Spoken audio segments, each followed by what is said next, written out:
Hechos, capítulo número 1. Estamos comenzando una nueva serie llamada Punto. Hechos, capítulo 29. Solo hay 28 capítulos en el libro de los Hechos, pero llamamos a esto Hechos, capítulo 29, porque tú y yo debemos continuar con el trabajo de la iglesia primitiva. Se supone que debemos ser las manos y los pies continuos de Jesús para un mundo perdido y moribundo. Se supone que debemos ser la voz milagrosa de Jesús. Se supone que debemos ser consuelo para los que sufren. Se supone que debemos ser sanación para los que necesitan sanación. Se supone que debemos continuar las obras de Jesús. Él dijo: las obras que yo hago, ustedes también las harán, y mayores que estas, porque voy a mi Padre. Y eso significa que somos el próximo libro de los Hechos. Así que estamos comenzando esta serie donde vamos a estudiar el libro de los Hechos. Y hoy quiero comenzar en Hechos capítulo número 1, comenzando en el versículo 1. Dice: el primer relato que hice, oh Teófilo, de todo lo que Jesús comenzó a hacer y a enseñar hasta el día en que fue llevado arriba, después de haber dado mandamientos por el Espíritu Santo a los apóstoles que había escogido. A ellos también se presentó vivo después de su sufrimiento por muchas pruebas infalibles, siendo visto por ellos durante 40 días y hablando de las cosas relacionadas con el reino de Dios. Y estando reunido con ellos, les mandó que no se separen de Jerusalén, sino que esperen la promesa del Padre, la cual dijo: habéis oído de mí, porque Juan realmente bautizados con agua, pero seréis bautizados con el Espíritu Santo no muchos días después de ahora. Por lo tanto, cuando se reunieron, le preguntaron diciendo: Señor, ¿restaurarás en este tiempo el reino a Israel? Uno tiene que amar a los discípulos por la manera. Están tan obsesionados con lo que quieren que se están perdiendo lo que Dios tiene para ellos. Y eso puede suceder en nuestras vidas, ¿verdad? Estamos tan obsesionados con nuestra pequeña mascota, lo que sea esto, aquello y lo otro, que perdemos de vista lo que Dios quiere hacer en nuestra vida. Están obsesionados con eso. ¿Vas a restaurar el reino? ¿Vas a restaurar el reino? ¿Vas a restaurar el reino? Y se perdieron lo que Jesús les dijo mientras estaba vivo, que debía ser crucificado y resucitado. Ahora les está hablando sobre esta promesa increíble y están obsesionados con el reino. Y Él les dijo: no les corresponde a ustedes saber los tiempos o las sazones que el Padre ha puesto bajo su propia autoridad, pero recibirán poder cuando el Espíritu Santo venga sobre ustedes, y serán mis testigos en Jerusalén y en toda Judea y Samaria hasta el fin de la tierra. Y de este texto quiero centrarme en que Jesús dice: vayan, esperen en Jerusalén. Y quiero hablarles sobre esperar en Dios. Y el título de mi mensaje es: Él vale la pena, la espera. ¿Cuántos de ustedes saben que algunas cosas en la vida simplemente valen la pena esperar, verdad? Algunas cosas solo tienes que esperar para obtener el efecto completo, y algunas cosas, si las tomas demasiado pronto, no tienen el efecto previsto. Pero quiero decirte que Dios, el Espíritu Santo, vale la pena, la espera. Oremos. Padre, en el poderoso nombre de Jesús, gracias por hablar a cada corazón. Te damos toda la alabanza. Y todos dijeron amén. Pueden sentarse. Al llegar al libro de los Hechos, una de las cosas que puede que sepas o no es que Hechos fue escrito por Lucas, el mismo Lucas que escribió el evangelio que lleva su nombre. Y Hechos es realmente una continuación, si se quiere, de donde Lucas terminó. De hecho, si vuelves al final de Lucas y lo lees, capítulo 24 de Lucas, puedes casi pasar directamente a Hechos capítulo 1 y sentir que es un flujo continuo. Y al final de Lucas capítulo 24, versículo número 49, en sus últimos momentos antes de ascender, Jesús está hablando con los discípulos y les recuerda algo que les prometió anteriormente. Lucas capítulo 24, versículo 49. He aquí, yo envío la promesa de mi Padre pero esperad en la ciudad de Jerusalén hasta que seáis investidos con poder desde lo alto. Y luego, cuando pasamos a Hechos capítulo número 1, es una continuación de eso. Ahora, para entender el poder y la importancia de lo que Jesús dice, porque esta promesa que Jesús les está recordando que va a enviar es algo de lo que ya les había hablado antes, pero ellos no lo entendieron cuando se los dijo, como a menudo sucedía. Esta promesa es tan importante, es tan poderosa. De hecho, si eres creyente, lo más importante que tú, lo que necesitas estar consciente en tu vida es la presencia del Espíritu Santo. No puedes vivir la vida cristiana, no puedes lograr lo que Dios tiene para ti sin estar continuamente conectado con el Espíritu Santo que está habitando dentro de ti si eres creyente en Jesucristo. Y la primera vez que Jesús menciona el Espíritu Santo a ellos está en Juan capítulo número 14. Y cuando regresemos allí, veremos por qué el Espíritu Santo es tan importante. Promesa en nuestras vidas y tan poderosa en nuestras vidas. Jesús les está diciendo a los discípulos que se está preparando para preparar un lugar para ellos. Se está preparando para ir al cielo. Va a ir al cielo, va a preparar un lugar cuando llegue allí. Les dice que pronto los dejará y comienza a contarles todo acerca de este hermoso lugar en el cielo. Y recuerdan que en el capítulo 14 de Juan, en la casa de mi Padre muchas mansiones hay. Si así no fuera, yo lo hubiera dicho. Voy a preparar un lugar para ustedes para que donde que yo estoy, ustedes también pueden estar. Y Él les está diciendo todas estas cosas y ellos como que en medio de ello como que es como si su boca se abriera, porque es como, ¿acabas de decir que te irías? Espera un segundo, repite esto, Jesús, no entendemos de qué estás hablando ahora. Te vas, Jesús, quiero decir, después de todo dejamos todo para seguirte. Pensábamos que ibas a establecer tu reino, pensábamos que ibas a estar aquí con nosotros para siempre y ahora de repente nos estás dejando. Y luego Tomás interviene. ¿Recuerdas lo que dice? Dice, Señor, no sabemos ni siquiera a dónde vas. ¿Cómo sabemos cómo llegar allí? Y Jesús da la famosa respuesta en Juan capítulo 14 versículo número 6, donde dice, yo soy el camino, la verdad y la vida, y nadie va al Padre sino por mí. Y me encanta esto sobre Jesús porque su ambigüedad sobre cómo obtener el cielo es inexistente. ¿Sabes? Hay muchas veces en círculos religiosos donde escuchas esta mentira absoluta y a veces la escuchas de personas que se supone deben saber mejor. Hace solo 2 semanas o 3 semanas o tal vez incluso un mes o algo así, escuchamos de uno de los líderes de una de las iglesias más grandes del mundo que todas las religiones llevan a Dios. Y mira, a veces decimos eso para ser inclusivos, pero quiero que sepas que cuando se trata de cómo llegar al cielo, no existe tal cosa como que todas las religiones llevan a Dios. De hecho, cuando se trata de cómo llegar al cielo, es muy exclusivo. Y la única manera de llegar al cielo es a través de Jesucristo. Sin Jesucristo estaríamos todos perdidos. Sin Jesucristo estaríamos todos deshechos. No todos los caminos, no todas las vías llevan al cielo. Y sabemos que esto es cierto. No todos los caminos llevan al mismo lugar en ninguna área de la vida. Simplemente no es así. Uso este ejemplo todo el tiempo, pero diré que si me preguntas, oye pastor, ¿cómo llego al McDonald's más cercano? Y yo solo dijera, sal del estacionamiento y sigue derecho. ¿Cuántos de ustedes saben que ese camino no los lleva al McDonald's más cercano? Los está llevando al río al otro lado de la calle.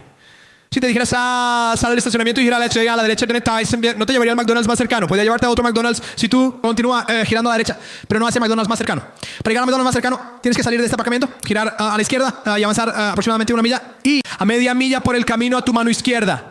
Ese es el McDonald's más cercano. Si no te doy las direcciones correctas, no puedes llegar al lugar al que me pediste llegar. Así que si quieres ir al cielo, gracias a Dios, que cuando le preguntaron a Jesús, Él no dijo, elige cualquier camino viejo. Él dijo, así es como se hace. Yo soy el camino, la verdad y la vida. Nadie viene al Padre sino por mí. Ahora los discípulos no lo entienden y están preocupados pero nos estás dejando. Jesús, nos estás dejando. Y Él siente su angustia, y al sentir su angustia les da una promesa.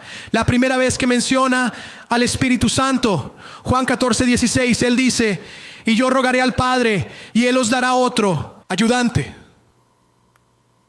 ¿A alguien le gusta esa palabra ayudante? Sí. Si eres una dama, puede que no te guste la palabra ayudante, porque te han llamado el ayudante de tu esposo toda tu vida. De alguna manera piensas que ese ayudante significa que eres menos, que no eres tan importante. Pero esa palabra también aparece por primera vez en la Biblia, en el libro de Génesis, ¿verdad? Y la mujer es llamada una ayuda adecuada al hombre. Pero esta es una referencia al Espíritu Santo, y al Espíritu Santo se le llama el Consolador. ¿Cuántos de ustedes saben que el Espíritu Santo no es de segunda clase? ¿Cuántos de ustedes saben que sin el Espíritu Santo tú y yo no podemos vivir la vida a la que Dios nos ha llamado a vivir? Y yo les daré otro Consolador para que esté con ustedes para siempre. El Espíritu de verdad que el mundo no puede recibir, porque ni lo ve ni lo conoce, pero ustedes lo conocen porque mora con ustedes y estará en ustedes. No los dejaré huérfanos, vendré a ustedes. Y esta es la primera vez que Jesús les menciona acerca del Espíritu Santo. Espíritu, y realmente no lo entienden y no comprenden, no saben por qué Él vale la pena esperar, y el cronograma de Dios sigue avanzando y pasan el resto del ministerio terrenal de Jesús con Él, y luego llegan a esos días horribles que nosotros llaman la pasión. y ven cómo es crucificado en la cruz y su mundo se está desmoronando y sus sueños se están desvaneciendo y están viendo cómo sus peores pesadillas se están haciendo realidad y todas sus esperanzas se están desvaneciendo y están llenos de miedo y tristeza y están llenos de tienen lágrimas en los ojos y piensan, ¿qué hicimos? ¿Creer? No puedo creer que seguimos esto. Este era el que pensábamos que era el Mesías. Este es el que pensábamos que era el Salvador. Y aquí está siendo dominado por estos soldados romanos. Ni siquiera está peleando. ¿Por qué no está haciendo algo? Y por nuestro bien, la Biblia dice que Él fue como una oveja llevada al matadero y no abrió su boca. Agradecemos a Jesús cada día porque no abrió su boca en este momento. Porque cuando Él abre su boca, el cielo y la tierra se ponen firmes. Cuando Él abre su boca, los demonios tiemblan. Cuando Él abre su boca, los mundos vinieron a existir. Él tuvo que permanecer en silencio porque si hubiera abierto su boca, habría frustrado todo el plan de la cruz. Gracias a Dios que permaneció en silencio por nosotros. Pero ellos no entendieron. Se perdieron todo. Y están mirando y pensando, ¿qué está pasando? Y efectivamente experimentan viernes. Miran el viernes y su mundo simplemente se pone de cabeza. El viernes, el día en que Jesús fue crucificado. El viernes, la primera Pascua, es desde la crucifixión de Cristo y avanzando más allá.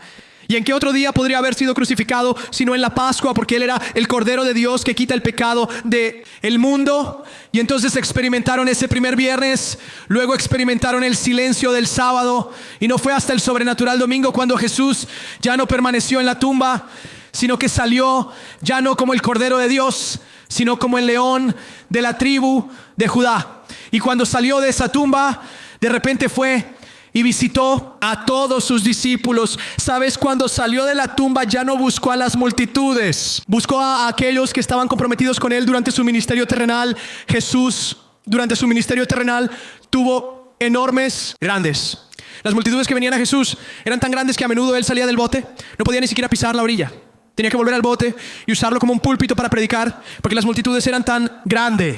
Pero ahora ha resucitado y ya no busca a las multitudes.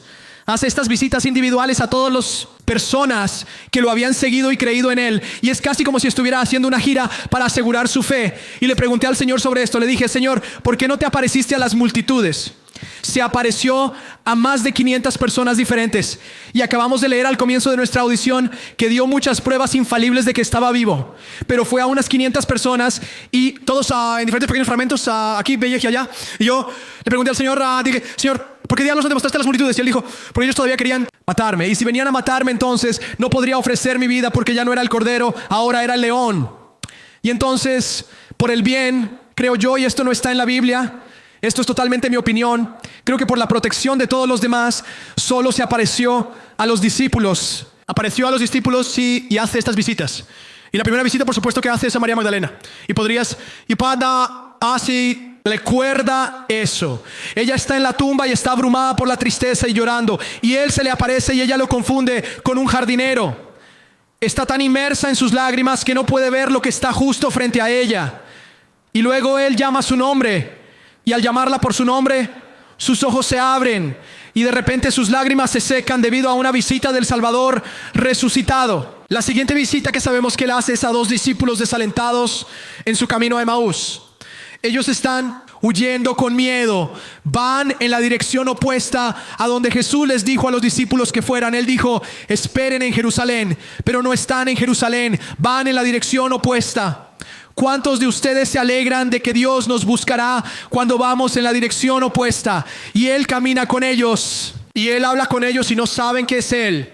Y Él se predica a sí mismo a través de cada profeta del Antiguo Testamento. Está predicándose a sí mismo a través de cada página de la Biblia y aún no saben que es Él. Finalmente se dan cuenta que es Él en el partir del pan. Se sienta a la mesa con ellos y presenta el pan quebrado y ven las cicatrices en sus manos. Y de repente sus ojos se abren y su miedo se convierte en fe porque habían tenido una visita del Mesías. Una de las siguientes visitas que hace es a sus discípulos. Entra en una habitación que está cerrada. La puerta no estaba abierta, la ventana no estaba abierta y Él camina justo en la habitación. Y allí se presenta ante ellos y demuestra estar vivo, pero Tomás no estaba con ellos.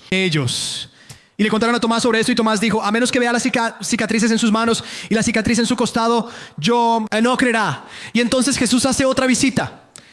se detiene donde estaba Tomás y lo mira y le dice: Tomás, acerca tus dedos y toca los agujeros en mis manos, y acerca tu mano y toca la cicatriz en mi costado, y no seas incrédulo, sino creyente. Y de repente una visita del Cristo resucitado da un golpe mortal a la duda en la vida de Tomás. Y visita, y visita, y visita, y visita. Una visita aquí y una visita allá. Y la última visita que quiero mencionar es cuando visitó a Pedro. Otra vez. Había visitado a Pedro un par de veces antes, pero Pedro había perdido su propósito. Pedro pensó: dado que lo negué, aunque ahora él está vivo y estoy feliz por eso, no puedo servirle más, porque lo negué cuando me necesitaba más. Pero Jesús visita a Pedro en las orillas de Galilea y allí Él le devuelve su propósito nuevamente. Visita, visita, visita, y no sé a quién estoy hablando en este momento, pero quiero recordarte que una visita del Salvador resucitado en tu vida puede secar todas tus lágrimas. Pueden devolverte tu propósito en la vida nuevamente. Pueden tratar con la duda una muerte en tu vida. Él todavía aparece en las tumbas de cada Lázaro. Cuando Dios visita tu vida, las bocas de los leones aún se cierran. Cuando Dios visita tu vida, los mares rojos aún se abren. Cuando Dios visita tu vida, todavía hay un cuarto hombre que caminará contigo en el fuego que necesitas. Una visita de Dios.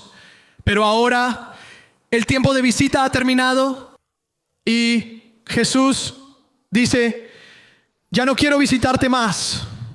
Dice: ahora tengo algo mejor para ti. Él dijo: no quiero una visita, quiero habitar en el interior de ti, y yo rogaré al Padre, y Él te dará otro ayudador para que esté contigo para siempre. El Espíritu de verdad que el mundo no puede recibir porque no le ve ni le conoce, pero tú le conoces porque mora contigo y estará en ti.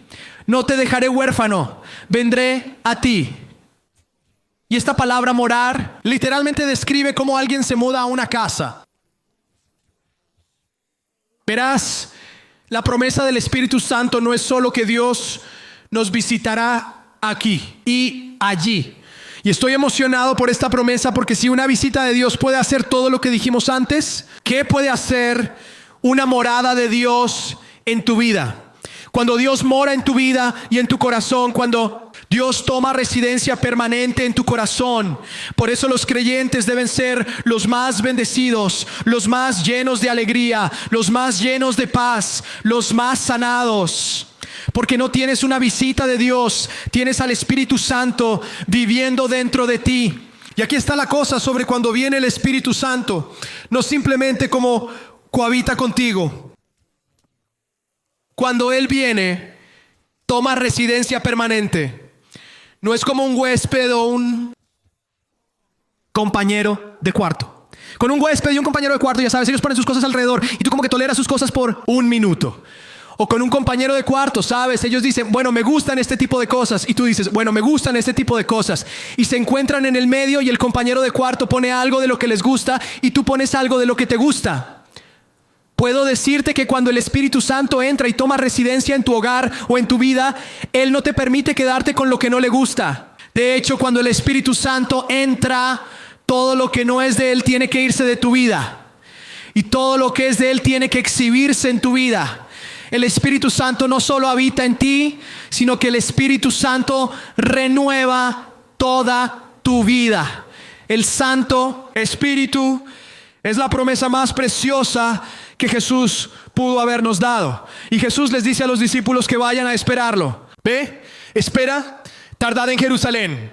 Ahora, si realmente eres teológicamente hábil, probablemente sabes que el Espíritu Santo fue dado a los discípulos en el capítulo número 20 de Juan, versículo número 25, cuando Él sopló sobre ellos. Y la mayoría de los teólogos te dirán que es cuando creían que los discípulos nacieron otra vez.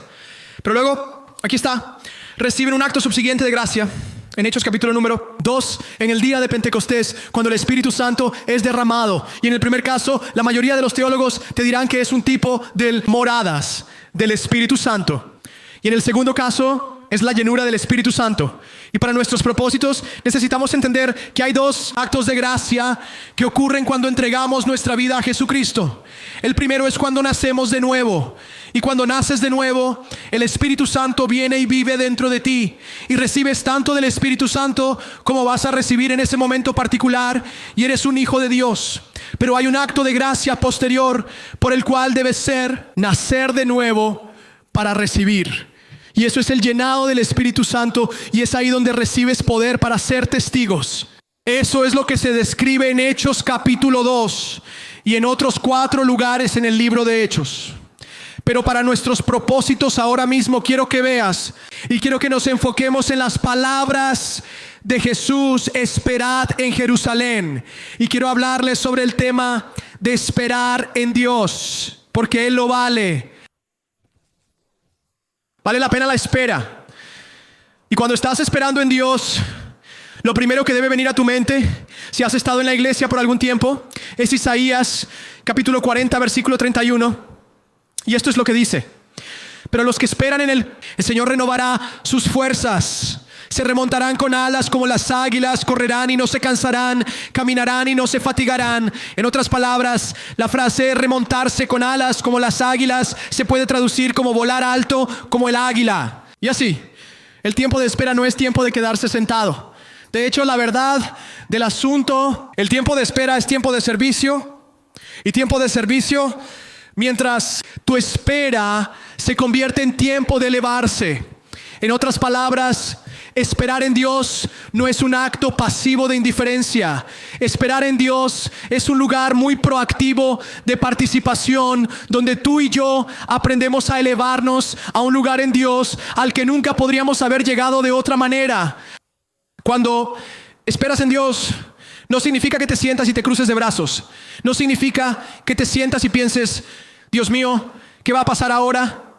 Cuando esperas en Dios, eso te hace volar. ¿Sabes algo sobre las águilas que me encanta? Las águilas, cuando hay tormentas en su vida, y muchas veces es cuando entramos en temporadas de espera, ¿verdad? Cuando hay tormentas en la vida, la mayoría de nosotros, cuando experimentamos tormentas, nos ponemos inactivos. La mayoría de nosotros, cuando experimentamos tormentas, empezamos a irnos a un lugar un poco seco, apartado en nuestra vida. Pero las águilas, cuando se encuentran con tormentas, no van y se esconden debajo de una roca. ¿Sabes lo que hacen? Van por encima de la tormenta. Y cuando pasan por encima de la tormenta ya no tiene ningún efecto en sus vidas.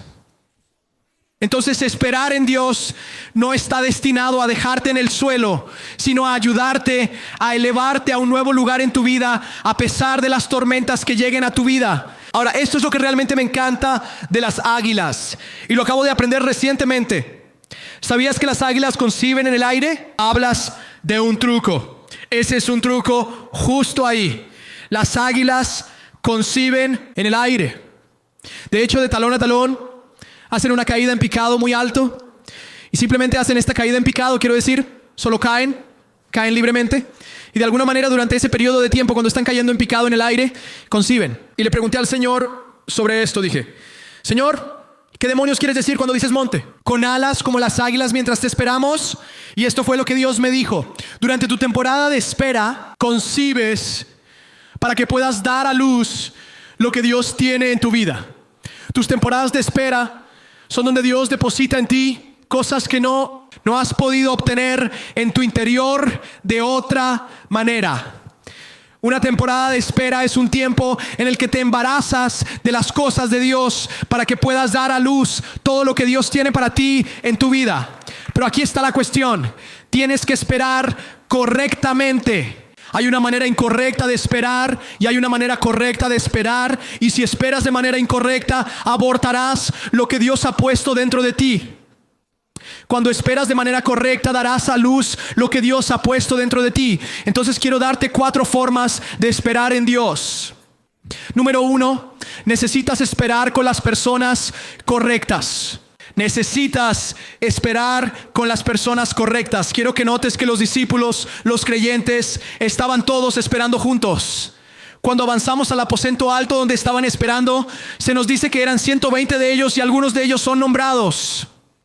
Hechos capítulo 1 versículo número 13 dice: y cuando entraron subieron al aposento alto. Estaban Pedro, Santiago, Juan, Andrés, Felipe, Tomás, Bartolomé, Mateo, Santiago el hijo de Alfeo, y Simón el celote, y Judas el hijo de Santiago. En otras palabras, las personas con las que esperaban estaban en la misma página. Las personas con quienes estaban esperando tenían la misma mentalidad. De hecho, cuando adelantas al siguiente capítulo, Hechos capítulo 2, dice que todos estaban en el día de Pentecostés con una mente y un acuerdo. Estaban pensando lo mismo y estaban creyendo lo mismo. En su sala de espera estaban esperando con el juicio. Gente, las salas de espera pueden ser lugares desagradables. Las salas de espera son usualmente también conocidas como salas de preocupación. ¿Alguna vez has estado en una sala de espera?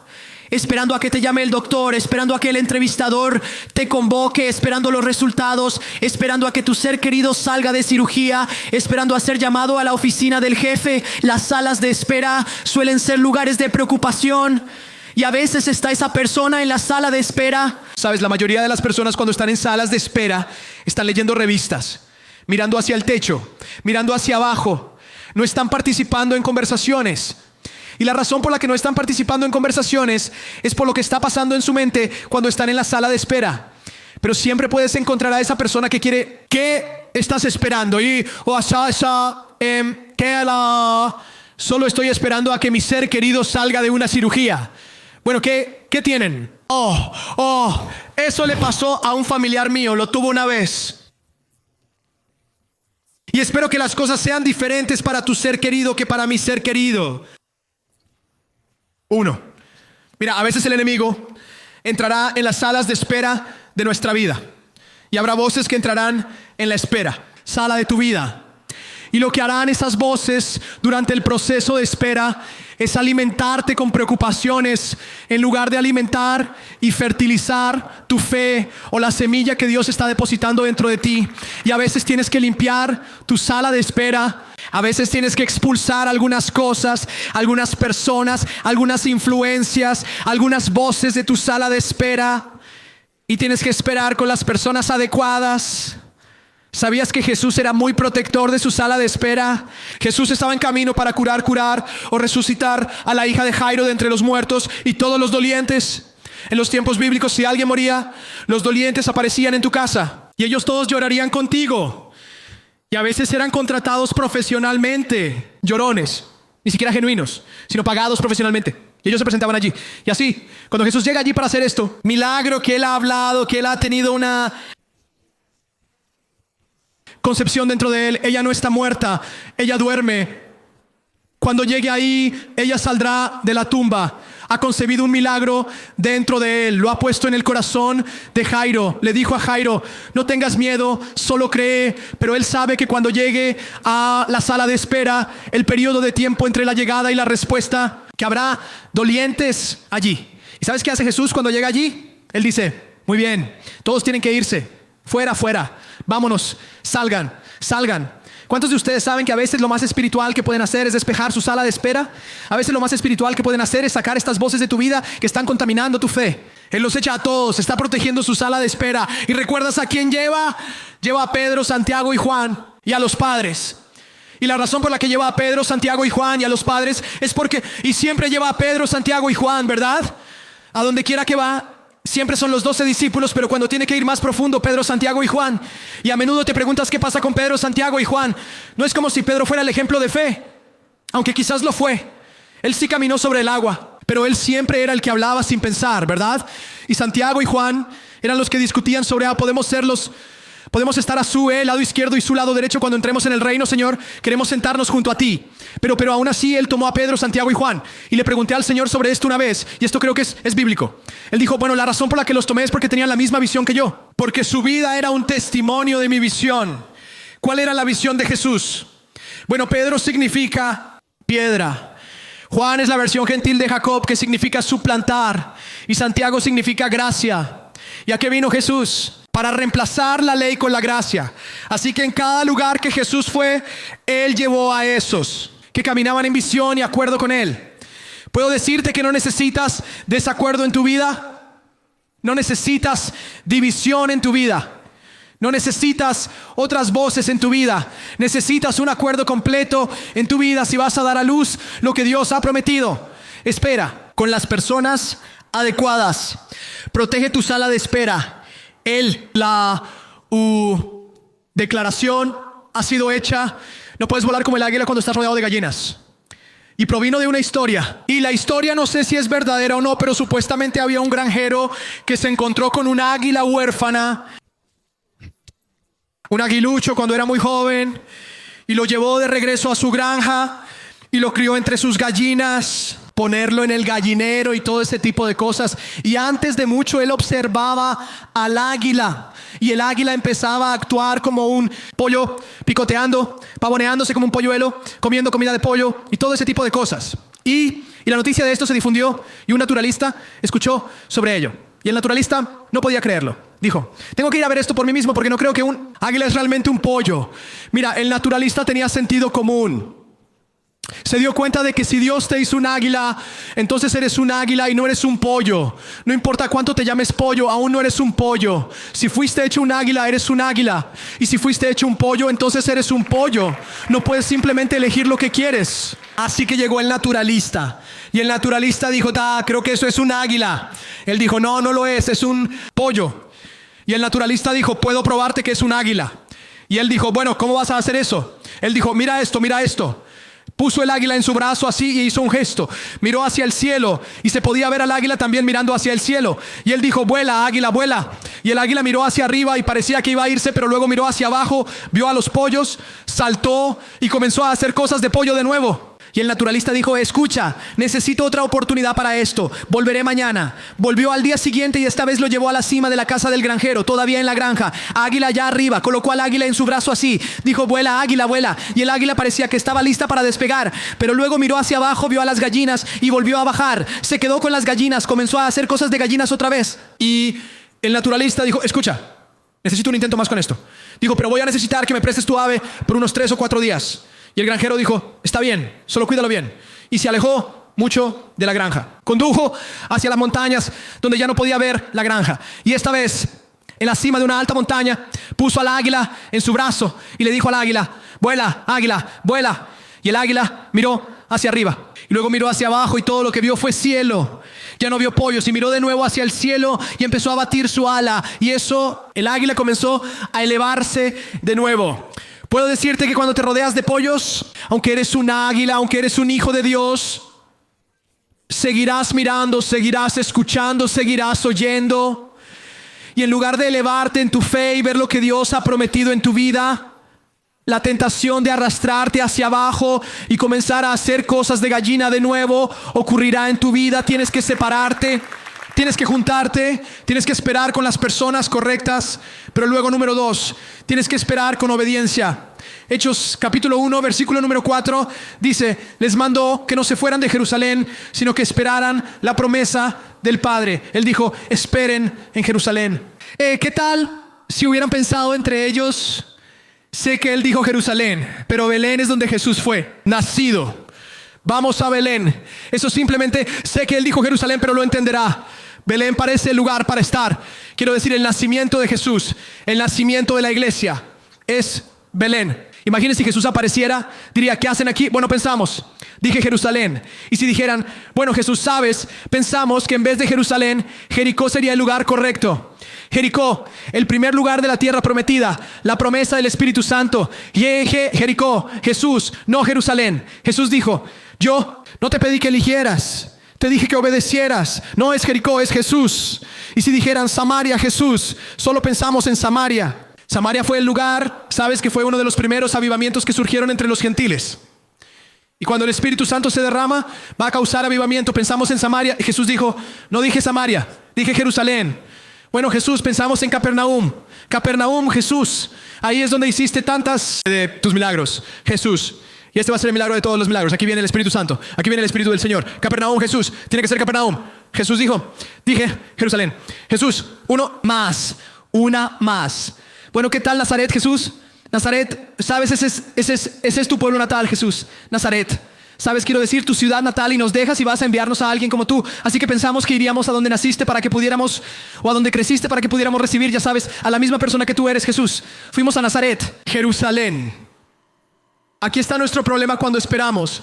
Le damos vueltas a lo que Dios dijo. Y tenemos todas estas buenas razones. Pero yo solo pensé, y sabes, esto simplemente está pasando en mi vida. Y sabes, bueno, esto es lo que me está pasando. Y yo simplemente no creo que esa parte de la escritura sea para mí. Dios me ha dado una extensión especial para hacer esto. Y empezamos a darle vueltas. Lo que Dios dijo. Pero cuando esperas para recibir la promesa que Dios tiene para ti, debes esperar con obediencia. Espera en Jerusalén. Ahora imagina que Él está hablando a lo largo del Antiguo Testamento. Dirá: Elías, tú necesitas ir a esperar junto al arroyo llamado Kerit, porque allí he ordenado a los cuervos que te alimenten. ¿Qué pasaría si hubiera ido al arroyo murmurante en lugar del arroyo llamado Kerit? Se habría muerto de hambre. Luego dijo: necesito que vayas a Sarepta, porque allí he ordenado a una viuda que te sustente. ¿Y qué pasaría si en lugar de ir a Sarepta fue al zoológico? Él habría muerto de hambre. Y luego él habló a Abraham y le dijo: quiero que lleves a tu único hijo Isaac, y quiero que lo ofrezcas en la cima del monte Moria como una ofrenda de holocausto para mí. ¿Y qué pasaría si Abraham dijera: bueno, eso es un largo camino, eso es mucho trabajo, hay una montaña aquí mismo, Señor, y hay madera aquí, y así en lugar de ir hasta allá donde tú dijiste, Señor, es lo mismo, voy a ir aquí, Señor, y voy a ofrecer mi sacrificio aquí? ¿Sabes qué habría pasado? Su hijo habría muerto, porque el sustituto para el sacrificio no estaba donde Abraham eligió, estaba donde Dios eligió. Y nuestro problema es que culpamos a Dios, cuando la verdad es que tergiversamos lo que Dios dijo. Amén.